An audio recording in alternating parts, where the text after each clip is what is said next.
Hello दोस्तों, welcome to the signing brain.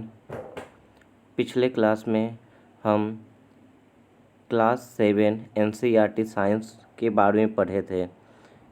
अब हम एस चांद की बुक से क्लास 8 का साइंस को पढ़ेंगे। इसमें हम लोग पूरे डिटेल में चैप्टर को एक्सप्लेन करेंगे। तो चलिए स्टार्ट करते हैं। पहला चैप्टर का नाम है crop production and management. Here you can learn about the Kharif crops and Rabi crops, basic practice of crop production, preparation of soil, agricultural implements, plough, hoe and cultivators, sowing of seeds and transplanting, adding manures and fertilizers, crop rotation, irrigations, sprinkler system and drip system, removing the weeds, harvesting and storage of food grain, food from animals. तो चलिए हम start करते हैं इस chapter को। Chapter number 1, crop management, crop production and management. All living organisms like man, animals and plants needs food for their growth and survival. The green plants can synthesize their food by the process of photosynthesis by using inorganic substance like carbon dioxide gas and water in presence of sunlight energy. जितने भी living organisms हैं, man, animal और plants, ये growth और survival के लिए food पे depend रहते हैं। जितने भी ग्रीन प्लांट हैं वो अपने भोजन को खुद से सिंथेसाइज कर लेते हैं by using inorganic substance like carbon dioxide gas and water, और इसमें हेल्प लेते हैं सनलाइट की एनर्जी का। But man and other animals can not make food by photosynthesis from carbon dioxide gas and water by using sunlight energy. लेकिन जितने भी animals हैं और इंक्लूडिंग मैंस, ये फोटोसिंथेसिस नहीं कर पाते हैं और ना ही ये कार्बन डाइऑक्साइड और वाटर का यूज़ कर पाते हैं ताकि वो अपना भोजन खुद बना सके। They need readymade in organic food nutrients like carbohydrate, fats, proteins etc for their growth and development. इन्हें रेडीमेड ऑर्गेनिक फूड न्यूट्रिएंट्स चाहिए, जैसे कि carbon dioxide, fats, proteins for their growth and development. Man obtain his food from plant as well as animal. Man अपना food plant से obtain करता है। दूसरे शब्दों में बात करें तो man has to grow plant and rare animal to meet the requirement of food.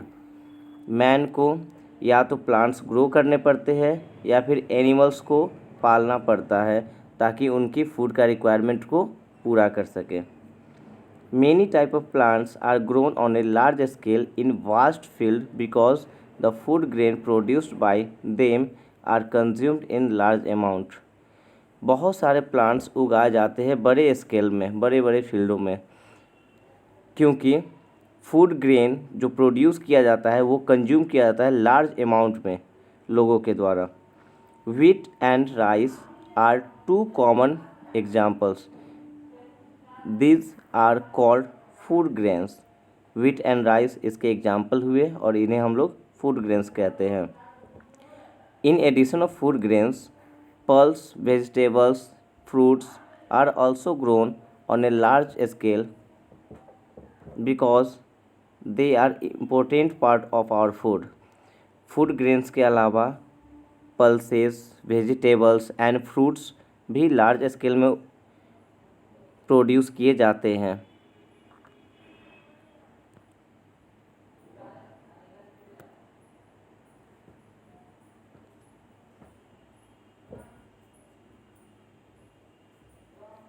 The animal such as cow and buffalo are reared to obtain milk, whereas goat, fish and hens are reared to get milk and egg. काऊ और buffalo को हम लोग पालते हैं ताकि हमें उससे milk प्राप्त हो, और गोट, फिश और हेन्स को पालते हैं ताकि उससे मीट और अंडे प्राप्त हो। In this chapter, we will study the different practices of obtaining food from both plant as well as animal. इस चैप्टर में हम लोग पढ़ेंगे कि कैसे फूड हम लोग प्लांट और एनिमल के द्वारा ऑब्टेन करते हैं। Before we go further, we should know the meaning of word crop. This is discuss below. इन सबसे पहले हमें क्रॉप्स का मीनिंग समझना होगा। When the same kind of plants are grown in the field on a large scale to obtain food like cereals, wheat, rice, maize, pulses, vegetables and fruits, it is called a crops. जब हम लोग एक ही प्रकार के plants को grow करते हैं एक बड़े स्केल पे ताकि हमें उससे फूड्स मिले, जैसे वीट, राइस, मेज, pulses, vegetables or fruits, then it is called the crops. For example, crops of wheat means that all the plants grown in the field are that of figure 1. Here you can see the figure 1, the wheat crops in the field. A crop is called फसल in Hindi. Crop को हिंदी में फसल कहते हैं। Crops are grown in the soil field by farmers, किसान। Crops को fields में grow किया जाता है किसान के द्वारा, जिसे हम लोग इंग्लिश में फार्मर कहते हैं। Some of the examples of crops are below.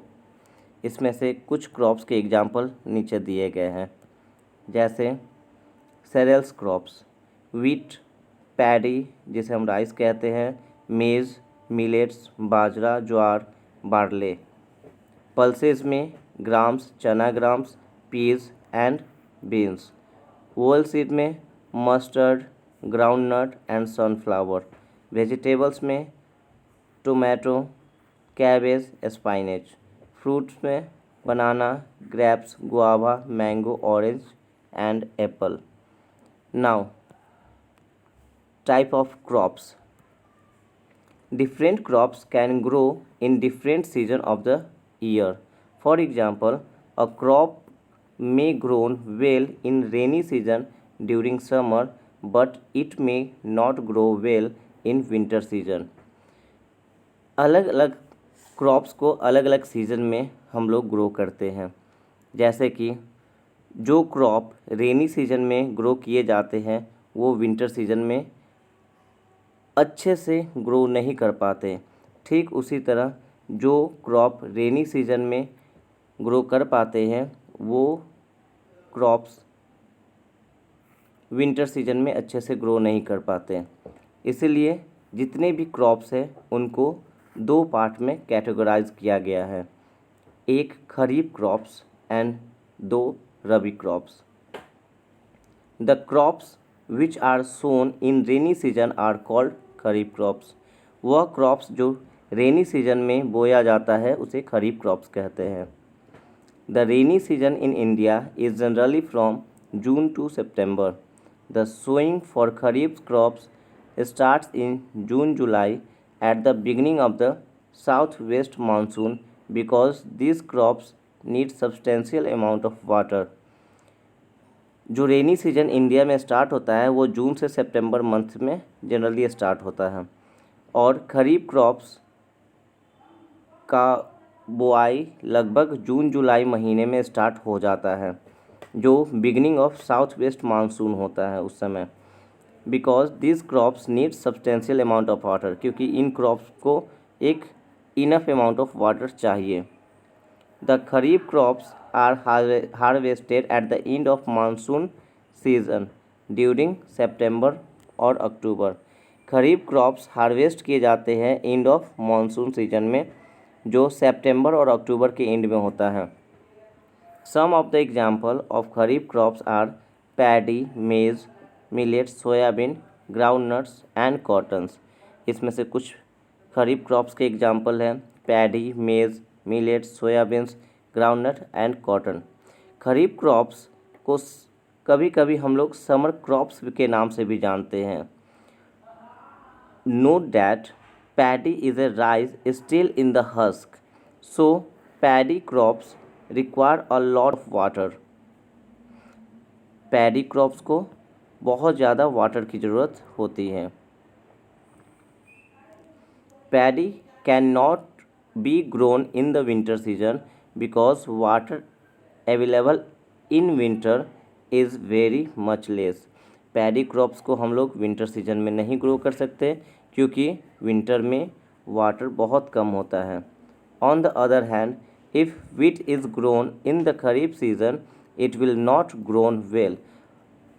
दूसरी तरफ अगर हम वीट की बात करें तो विंटर में ये अच्छे से ग्रो नहीं करेगा। This is because wheat plant can not tolerate too much water, क्योंकि वीट प्लांट जो है वो बहुत ज़्यादा वाटर को टोलरेट नहीं कर पाता।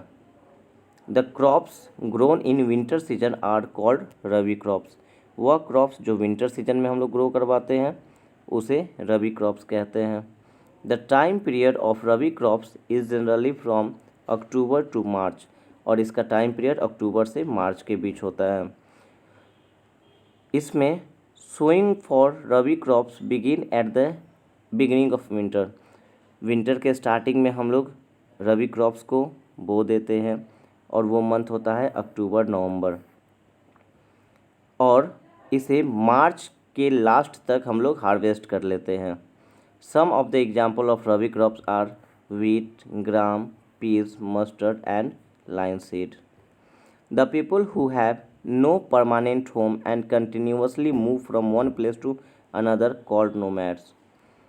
वह people जिसका कोई परमानेंट घर नहीं होता है और एक जगह से दूसरी जगह घूमते हैं, मूव करते हैं, उन लोगों को हम लोग नोमैड्स कहते हैं। Till 10,000 BC people were nomadic. 10,000 BC तक लोग जो है वो घुमक्कर थे। They were continuously moving in a group from one place to other in search of food and shelter. इस समय तक लोग लगातार घूमते रहते थे फूड और शेल्टर की तलाश में, एक जगह से दूसरे जगह। This nomadic people ate raw fruit and vegetable found in nature and started hunting animals for food. ये नोमैडिक लोग रॉ फ्रूट्स और वेजिटेबल्स जो भी नेचर में मिल जाता था उसे खा लेते थे और धीरे धीरे उन्होंने एनिमल्स को हंट करना स्टार्ट कर दिया था। Later they are settled near the source of water such as river and cultivated land to produce wheat, paddy and other crops. बाद में इन्होंने नदी के किनारे जहाँ पे वाटर का सोर्स था वहाँ पे सेटल्ड होने लगे और वहाँ पे प्रोड्यूस करने लगे बहुत सारे grains like wheat, paddy and other food crops. This is how agriculture was born, और इस तरीके से एग्रीकल्चर का जन्म हुआ। The growing of plants in the field for obtaining food like wheat, rice, etc. is called agriculture. So the agriculture is the growing of plant in the field for obtaining food. Now agriculture is called खेती बाड़ी और कृषि इन हिंदी। हिंदी में इसे खेती बाड़ी और कृषि कहते हैं। We will now describe the various agriculture practices. अब हम लोग बहुत सारे एग्रीकल्चर प्रैक्टिसेस के बारे में पढ़ेंगे।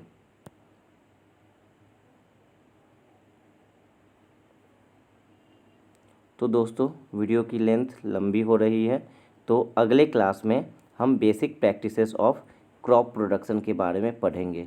तब तक के लिए thank you and take care.